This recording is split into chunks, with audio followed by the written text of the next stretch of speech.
Di tengah cuaca buruk yang berkabut dan medan yang berat, tim SAR gabungan berhasil mengevakuasi korban di kedalaman 600 meter. Tim SAR bahu-membahu menarik tali sling yang sudah diturunkan menjaga korban Juliana Marins yang terperosok di jurang wilayah Cemara Nunggal, Gunung Rinjani, NTB. Tim SAR merencanakan mengevakuasi menuju RS Bayangkara, Nusa Tenggara Barat dengan menggunakan helikopter. Namun cuaca tidak memungkinkan untuk menerbangkan helikopter. Jenazah langsung dibawa ke posko SAR gabungan di Sembalun dan selanjutnya ke Rumah Sakit Bayangkara Polda NTB di Mataram untuk diotopsi. Korban dari hasil informasi dilaporkan telah dapat dievakuasi dari kedalaman 600 meter menuju ke LKP. Dan karena memang kondisi cuaca yang tidak memungkinkan, awalnya kita ingin melaksanakan evakuasi secepat mungkin dengan menggunakan pesawat heli, dan itu menjadi alternatif pertama. Ternyata karena cuaca tidak memungkinkan korban, akhirnya kita menggunakan transportasi jalan darat untuk kita bawa ke Rumah Sakit Bayangkara. Pemilik nama lengkap Juliana de Souza Pereira Marins adalah seorang traveler influencer yang kerap membagikan kegiatannya di media sosial. Inilah video terakhir Juliana Marins yang dibuat seorang turis asal Italia saat pendaki Gunung Rinjani. Sebagai travel influencer, Juliana tengah melakukan perjalanan keliling Asia sejak Februari 2025. Negara-negara yang dikunjunginya adalah Filipina, Vietnam, dan Thailand sebelum tiba di Indonesia. Tim Liputan, Kompas TV.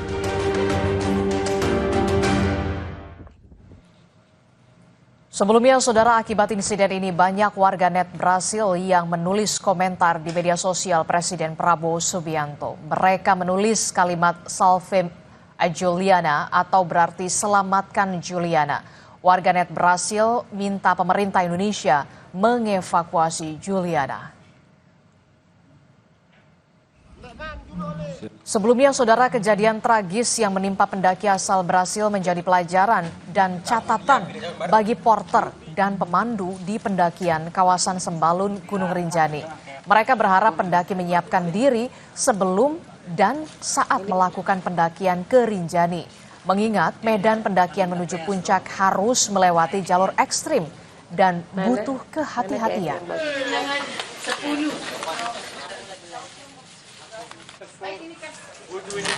Kalau nanti kan kalau nggak ada porter pas naik ke summit itu kan susah, nggak ada yang jagain tenda, alat-alat camping gitu. Karena di atas banyak kera ya. Persiapkan diri, hati-hati, siapkan perlengkapan, dan juga jangan lupa bawa air. Air yang penting ya. Penting air, keselamatan, yang penting safety lah. Sudah ada jurnalis Kompas TV Fitri Rahmawati yang saat ini berada di pintu pendakian Sembalun, Rinjani, Lombok Timur, Nusa Tenggara Barat. Selamat pagi Fitri. Fitri, bagaimana proses evakuasi jenazah dari pos Sembalun ke Rumah Sakit Bayangkara, Polda Nusa Tenggara Barat di pagi hari ini? Seperti apa perkembangannya? Ya, di sini semalam jenazah dibawa menggunakan ambulan yang dikirimkan oleh Rumah Sakit Provinsi Nusa Tenggara Barat menuju ke Rumah Sakit Bayangkara Polda NTB di Mataram. Jenazah melalui jalur Sembalun menuju ke kota Mataram. Dan sesampai di Rumah Sakit Bayangkara, kemudian jenazah dimasukkan ke dalam ruang otopsi karena memang otopsi akan dilakukan pada pagi hari ini, Aristi, dan semua pihak di Rumah Sakit Bayangkara Polda Nusa Tenggara Barat tengah mempersiapkan proses autopsi yang dilakukan terhadap jenazah WNA Brazil ini. Dan proses autopsi ini memang harus dilakukan karena merupakan SOP, dan ini sudah dibicarakan dengan pihak kedutaan Brazil yang ada di Indonesia. Dan saat ini pihak keluarga juga akan menuju ke Rumah Sakit Bayangkara untuk menemui pemerintah Provinsi Nusa Tenggara Barat dan juga pihak Rumah Sakit Bayangkara dalam proses penanganan otopsi yang dilakukan pada pagi hari ini. Oke, jadi saat ini proses otopsi akan segera dilakukan di pagi hari ini terhadap jenazah dari Juliana Marins. Terakhir, dengan semuanya sudah selesai proses evakuasi, apakah Balai Taman Nasional Gunung Rinjani sudah membuka kembali seluruhnya untuk jalur pendakian atau seperti apa, Fitri? Ya, Distri, sebelum saya menjelaskan ke arah itu, saya juga ingin mengabarkan kepada Anda bahwa setelah proses otopsi nanti berlangsung, jenazah langsung akan diberangkatkan ke Bali melalui jalur darat, dan dari Bali jenazah dari Juliana ini akan diterbangkan menuju ke negaranya, dan semua proses pemulangan ini akan dibiayai dan diurus oleh pemerintah Provinsi Nusa Tenggara Barat. Dan Adisti, untuk catatan atau beberapa hal yang menjadi evaluasi dari pihak Taman Nasional Gunung Rinjani adalah bahwa proses pendakian yang dilakukan oleh wisatawan, baik wisatawan asing maupun wisatawan domestik, akan tetap mengingatkan mereka untuk selalu menjaga safety atau keamanan mereka menuju ke puncak atau ketika mereka melakukan pendakian. Dan kemarin memang sempat pihak Taman Nasional Gunung Rinjani menutup jalur pendakian menuju puncak Gunung Rinjani karena adanya proses evakuasi yang dilakukan oleh tim SAR gabungan yang ada di Sembalun ini. Dan untuk hari ini kami mendapatkan informasi bahwa kemungkinan besar jalur pendakian menuju puncak Rinjani akan dibuka seperti biasa dan normal kembali, sehingga para pendaki bisa menuju puncak Gunung Rinjani maupun ke Danau Segara Anak. Hanya saja mereka diingatkan untuk tetap berhati-hati mengingat kondisi cuaca yang tiba-tiba bisa berkabut, tiba-tiba bisa hujan di lokasi ini. Dan semua pendaki diharapkan untuk selalu menjaga kondisi mereka sebelum melakukan pendakian atau summit. Adisti. Baik, terima kasih informasinya jurnalis Kompas TV Fitri Ramawati yang saat ini berada di pintu pendakian Sembalun Rinjani, Lombok Timur, Nusa Tenggara Barat. Terima kasih Fitri. Saudara, evakuasi pendaki Brasil Juliana Marins membutuhkan waktu 5 hari. Kondisi medan yang curam hingga cuaca ekstrim sempat menyulitkan tim SAR untuk mengevakuasi korban.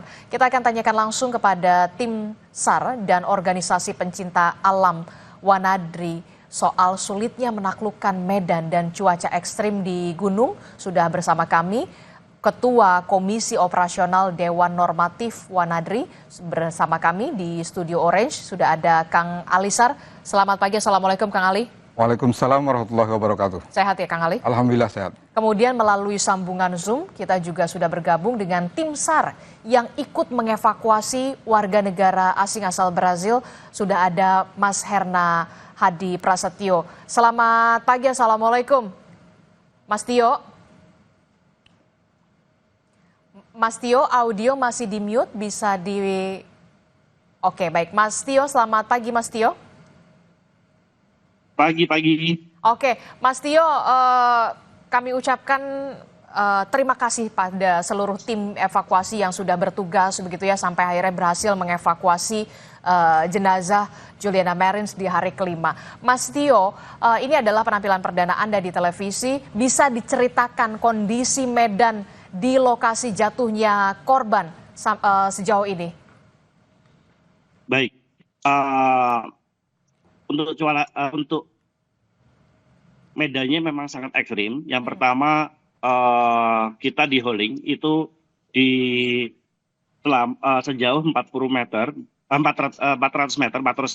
kemudian ada teras 1, kemudian teras 2. Jadi kalau kita lihat dari gambar dari drone itu ada seperti flat, miring, lurus, kemudian namun di situ ada lagi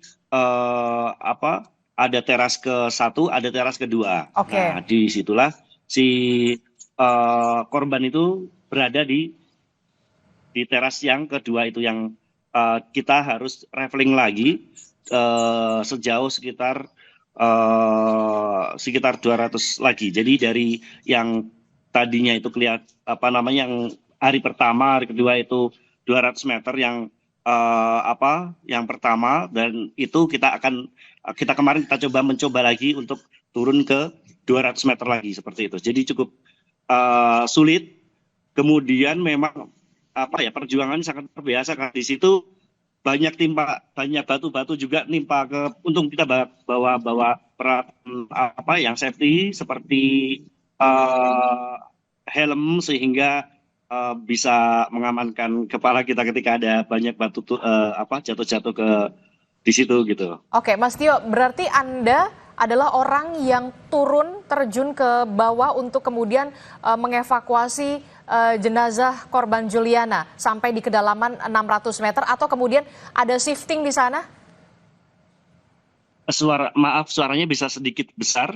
Oke, Mas Tio, kami ulangi kembali. Berarti Mas Tio adalah orang yang turun ke bawah untuk menjangkau bagaimana posisi dari korban Juliana Marens ini untuk bisa dievakuasi ya, Mas?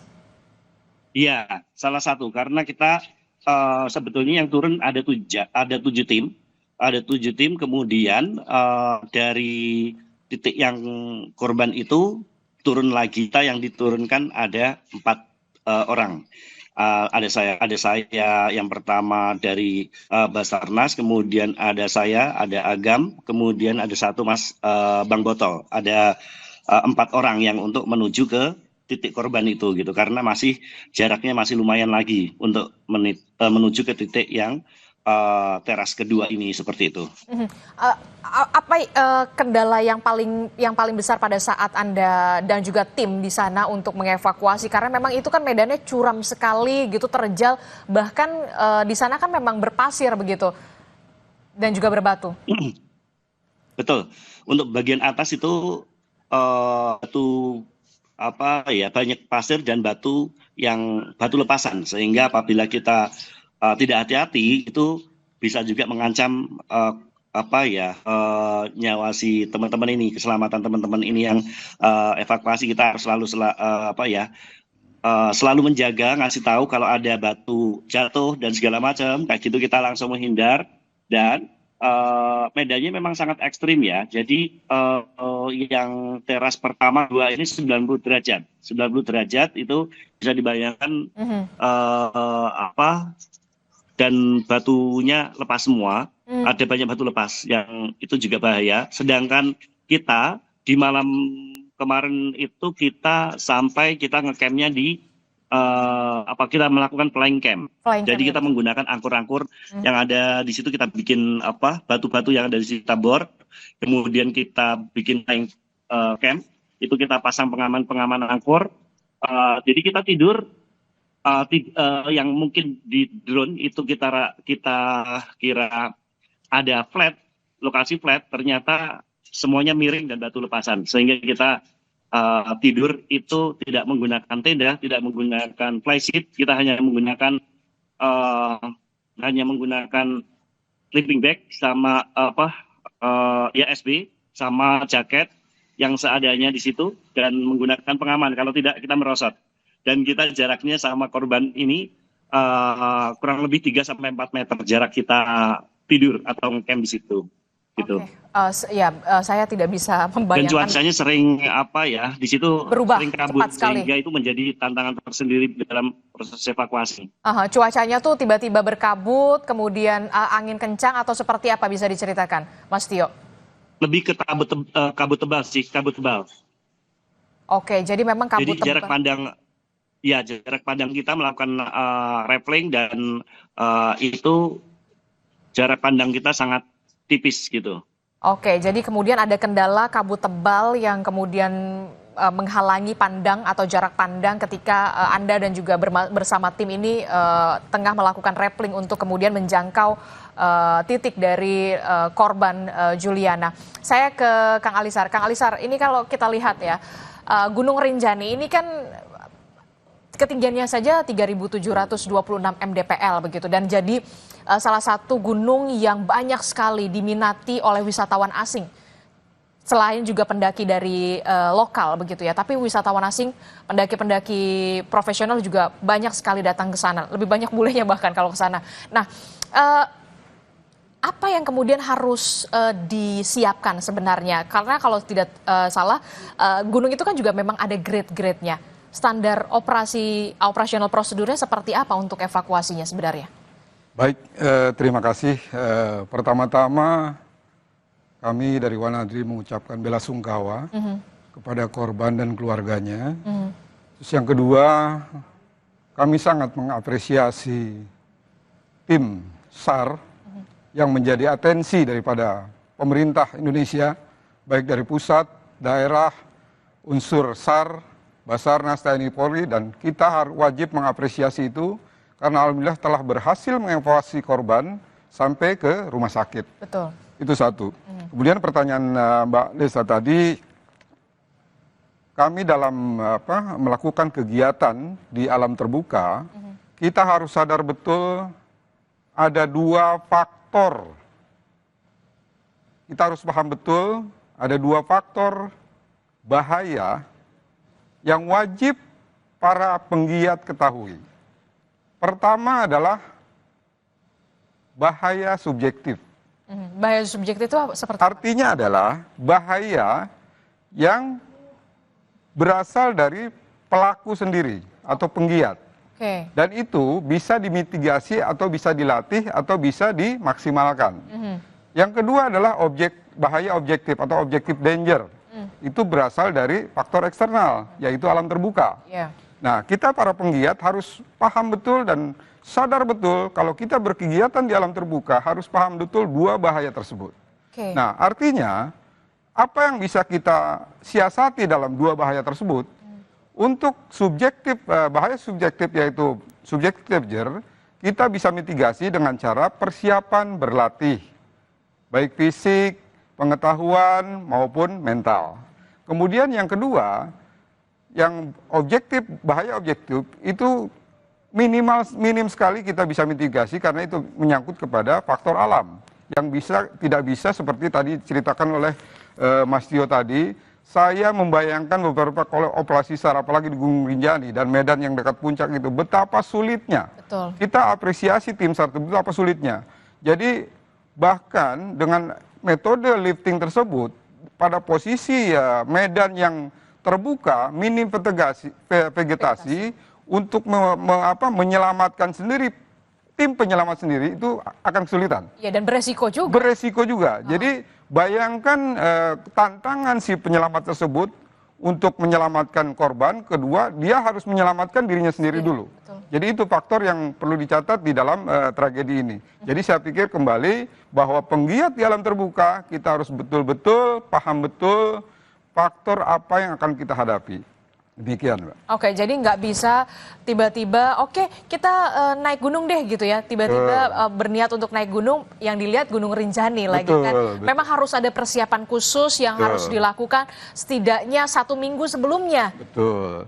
Jadi apalagi Gunung Rinjani, memang kan gunung-gunung vulkanik Indonesia kan sangat indah, Mbak. Betul. Jadi itulah, jadi sangat indah tujuan destinasi wisata, baik pendaki maupun wisata, itu baik nasional maupun luar negeri.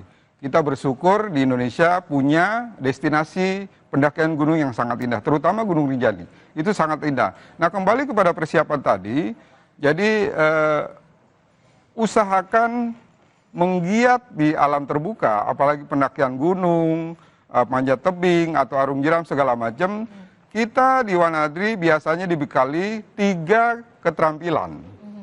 Pertama adalah physical skill atau kemampuan fisik. Oke. Itu pertama. Yang kedua technical skill atau pengetahuan teknis. Yang ketiga adalah environmental skill. Jadi pengetahuan lingkungan. Apa artinya?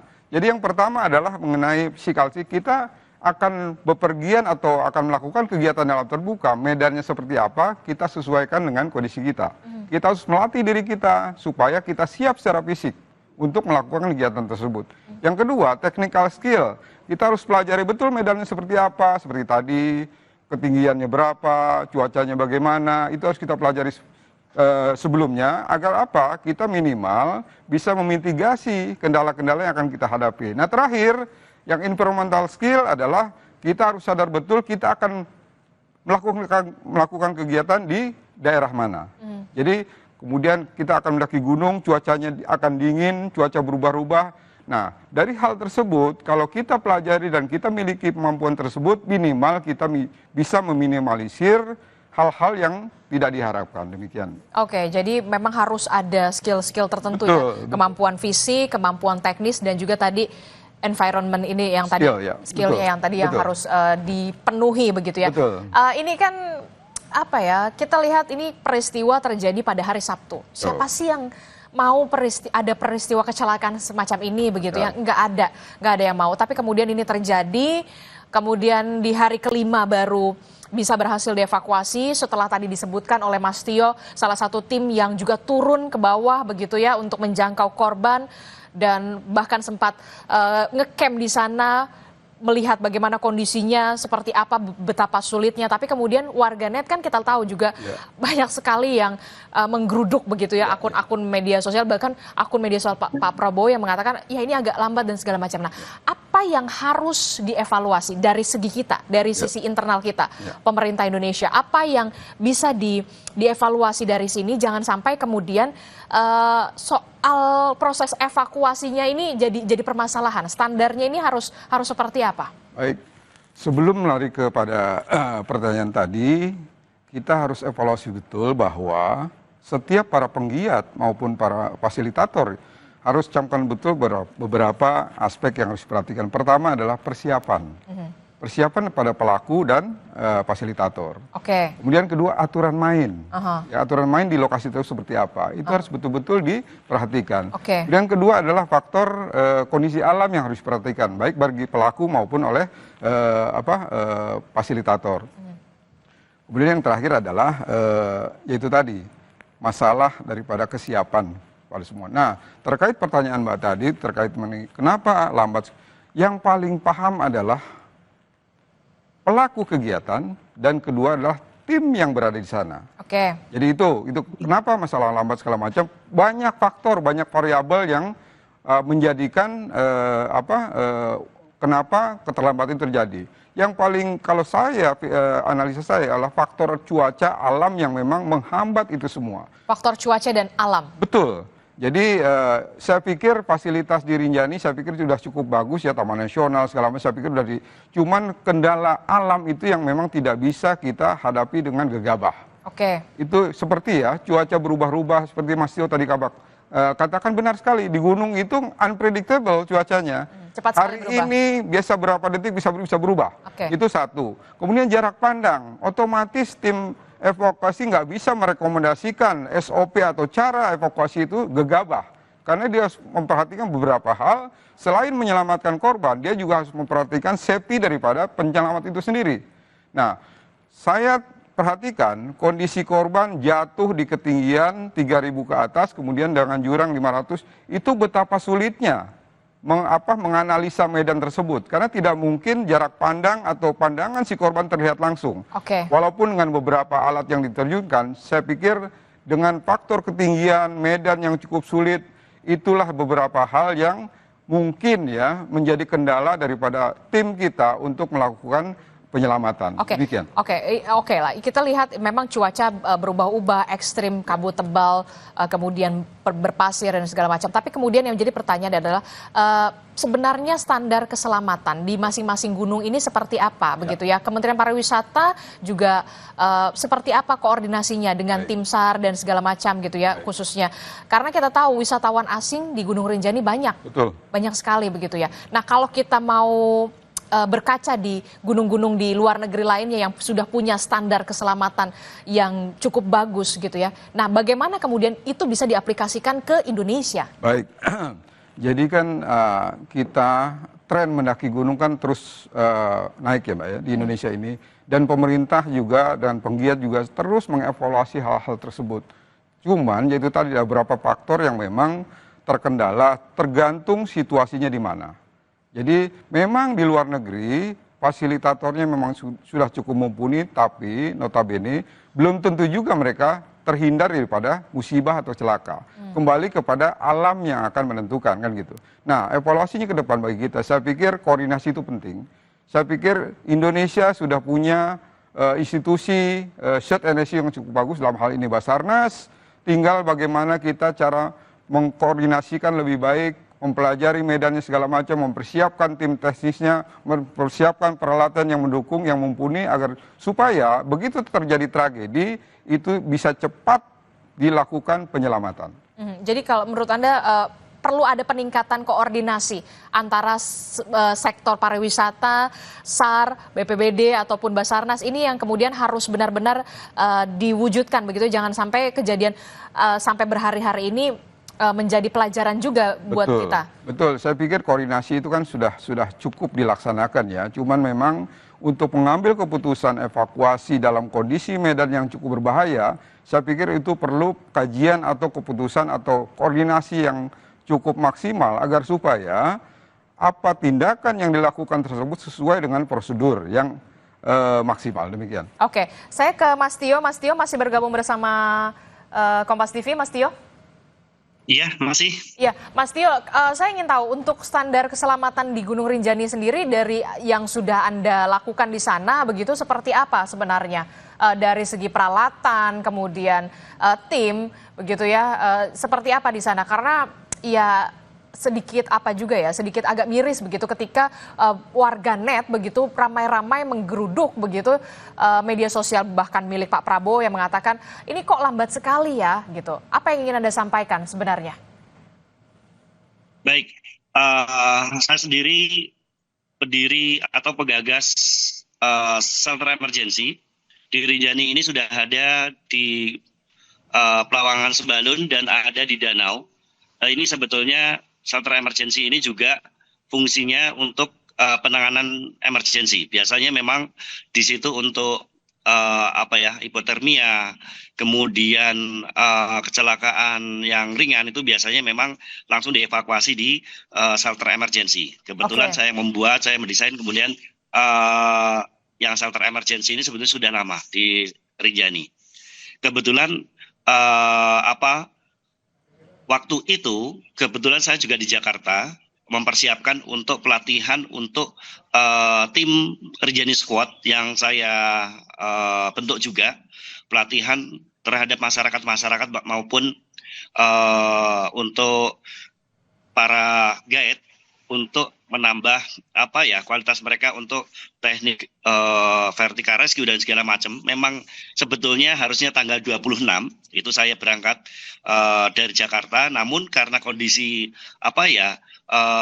sesuatu hal yang tidak kita harapkan terjadi lebih awal, yang saya jadwalkan tanggal 26 itu saya ngelatih mereka itu pada tapi waktu itu ternyata saya harus berangkat juga segera. Kemarin saya berangkat itu tanggal 2 hari yang lalu, bersama Agam, dan saya langsung naik pesawat pagi jam 3 pagi. Sampai saya langsung membawa peralatan-peralatan dan naik ke Cemoro Nunggal. Saya bergabung bersama tim yang sudah ada di sana dan membantu evakuasi. Dan memang yang pertama kendala cuaca serta medan ekstrim ini bisa dianggap remeh di sana, sehingga yang tadinya mungkin secara kita gambar dengan dari drone itu kurang lebih turunnya itu kurang lebih sekitar 400 atau 500 itu masih kurang kemarin itu peralatan. Jadi memang ini bersama tim juga ini terpanjang selama evakuasi ini, jaraknya kita traveling itu juga yang pernah sudah sebelumnya ini terjauh. Begitu. Jadi ini adalah rappelling terjauh dan karena memang di atas 500 meter ya Mas ya? Lebih, 600 meter begitu ya untuk menjangkau titik korban ini untuk bisa berhasil dievakuasi, tentu tidak mudah sama sekali. Terakhir Mas Tio, apa yang ingin Anda sampaikan tips untuk para pendaki yang ingin kemudian tidak hanya mendaki Gunung Rinjani tapi juga gunung-gunung lainnya yang ada di Indonesia yang kita tahu memang medannya terjal, medannya tidak mudah begitu. Jangan sampai kemudian peristiwa-peristiwa semacam ini tidak terjadi lagi ke depannya. Mas, persiapan apa yang harus dilakukan? Baik, yang pertama pastinya pelajari dulu. Kita mau ke gunung yang mana? Sebanyak mungkin informasi yang harus kita kita pelajari. Kemudian perlengkapan tidak hanya P3 saja, tapi mulai dari obat-obatan pribadi dan tenda atau peralatan yang memadai. Kemudian karena tiap gunung beda-beda karakternya ya, sehingga kita harus butuh persiapan yang cukup matang. Tidak hanya sekedar kayak jalan-jalan, karena ini olahraga ekstrim, sehingga kita persiapan harus matang seperti itu. Oke, baik. Terima kasih Mas Tio atas waktunya sudah menyempatkan untuk berbincang bersama kami yang merupakan salah satu dari tim evakuasi terkait dengan jatuhnya warga negara asing asal Brazil ini di Gunung Rinjani. Sekali lagi kami mengucapkan terima kasih dan juga kepada rekan-rekan di sana, Mas Tio, dan juga ada Kang Alisar juga terima kasih sudah berbagi perspektifnya di pagi hari ini. Terima kasih Mas Tio dan juga Kang Ali. Assalamualaikum, selamat pagi, sehat selalu. Waalaikumsalam warahmatullahi wabarakatuh. Selamat pagi, waalaikumsalam warahmatullahi wabarakatuh. Saudara, gencatan senjata perang Iran-Israel menjadi momentum emas menuntaskan evakuasi WNI yang ada di daerah ini. Pendekatan seperti apa yang harus diupayakan pemerintah jika ada WNI yang menolak dievakuasi? Apa yang bisa dilakukan dunia saat ada jeda perang yang ujungnya tak pernah ada yang tahu kemana? Kami akan bahas dalam dialog di Sapa Indonesia Pagi bersama Bremana Tenaya.